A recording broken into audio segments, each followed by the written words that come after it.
Assalamualaikum warahmatullahi wabarakatuh.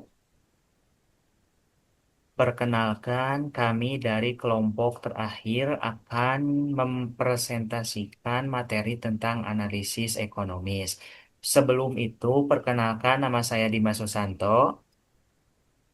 Kenalkan Nama nama saya saya Perkenalkan nama saya Putri Amelia. nama saya Maharaja. Baik, langsung ke materi aja.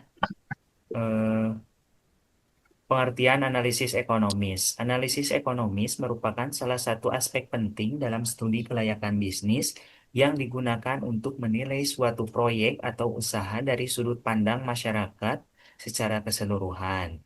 Analisis ini tidak hanya berfokus pada keuntungan perusahaan, tetapi juga memperhatikan manfaat sosial dan dampak ekonomi yang ditimbulkan oleh proyek tersebut.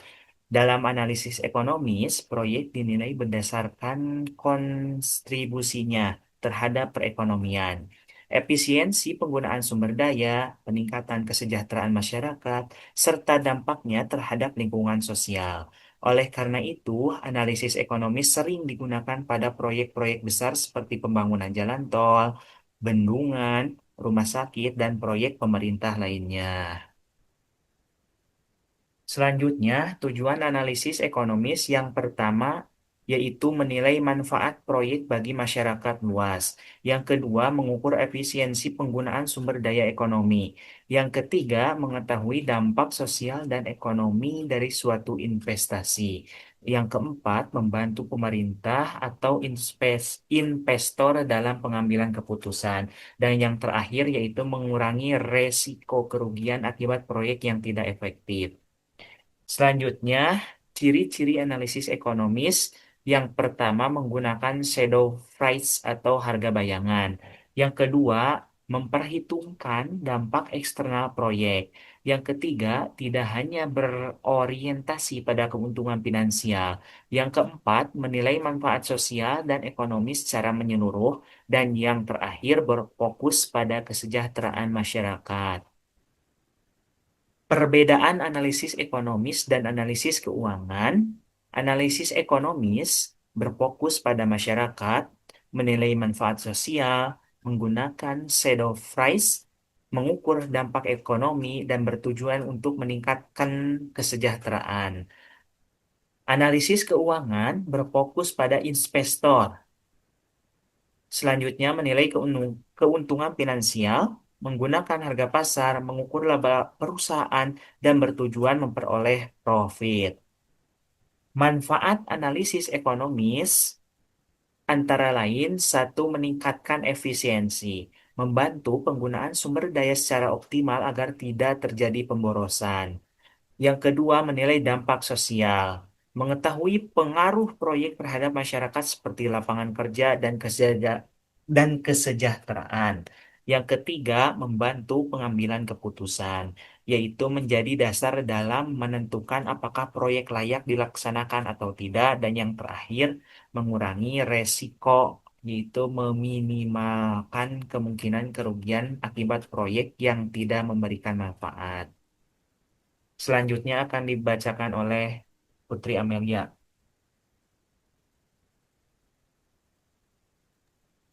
Oke, di sini selanjutnya ada konsep consumer surplus dan producer surplus. Yang pertama, consumer surplus. Consumer surplus atau surplus konsumen adalah selisih antar jumlah maksimum yang bersedia dibayar konsumen dengan harga yang sebenarnya dibayar.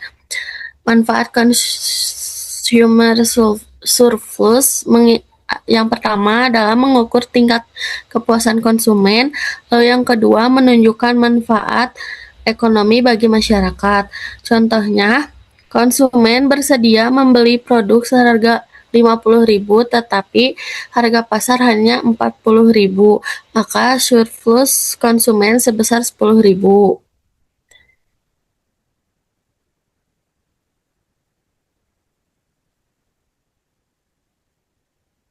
Yang kedua, ada producer surplus.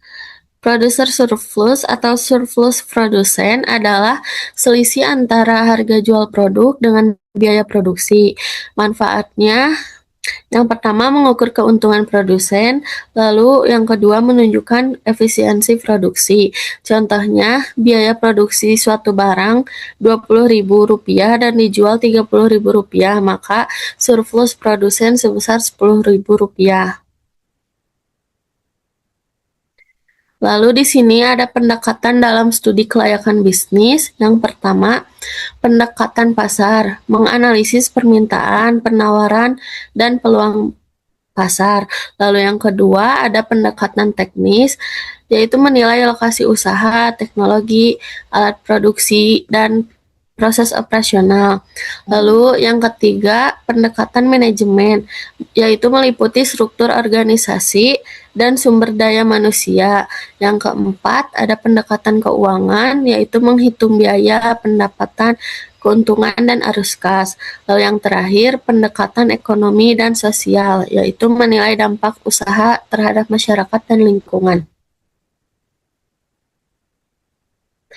Lalu di sini ada manfaat ekonomi dan sosial. Yang pertama, manfaat ekonomi yaitu meningkatkan pendapatan masyarakat, membuka lapangan kerja, mendorong pertumbuhan ekonomi, dan meningkatkan aktivitas produksi dari distribusi.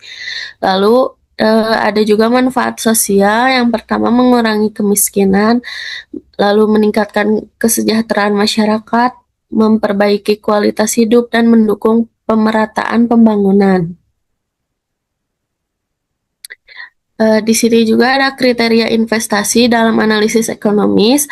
Yang pertama tuh ada net present value atau NPV, adalah selisih antara nilai sekarang, arus kas masuk, dan arus kas keluar. Kriterianya NPV kurang lebih dari 0 sama dengan layak, NPV kurang dari 0 sama dengan tidak layak. NPV sama dengan sigma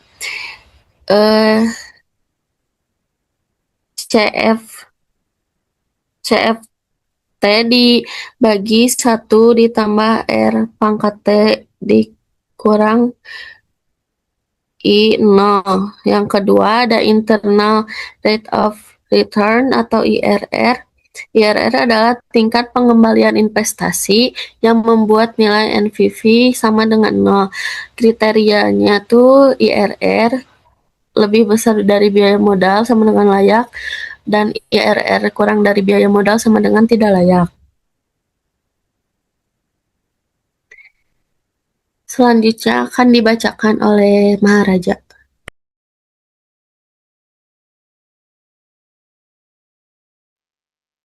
Lalu ada nomor 3 di sini, yaitu adalah payback period, metode yang digunakan untuk mengukur waktu pengembalian investasi awal. Kelebihannya yaitu adalah mudah dihitung, lalu mudah dipahami juga, tapi kekurangannya itu tidak bisa memperhitungkan nilai waktu ruang. Dan yang keempat ada Profitability Index atau PI. PI digunakan untuk membandingkan manfaat dan biaya investasi.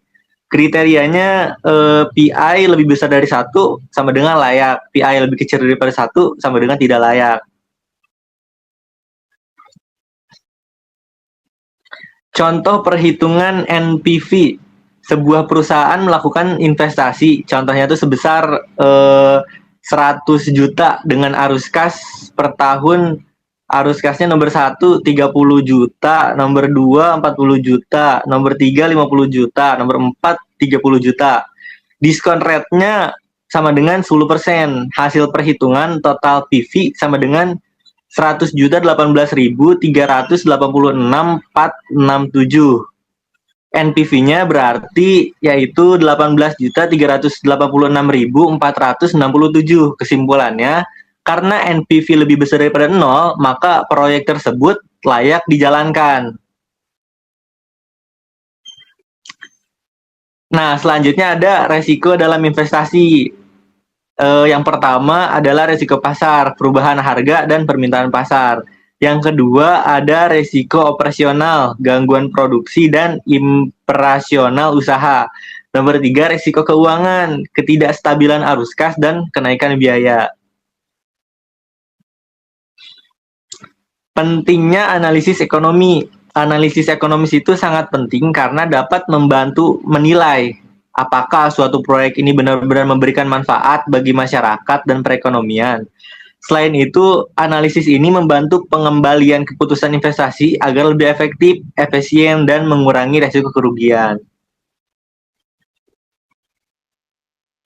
Jadi kesimpulan di sini adalah analisis ekonomi dalam studi kelayakan bisnis merupakan proses penilaian suatu proyek berdasarkan manfaat ekonomi dan sosial yang dihasilkan.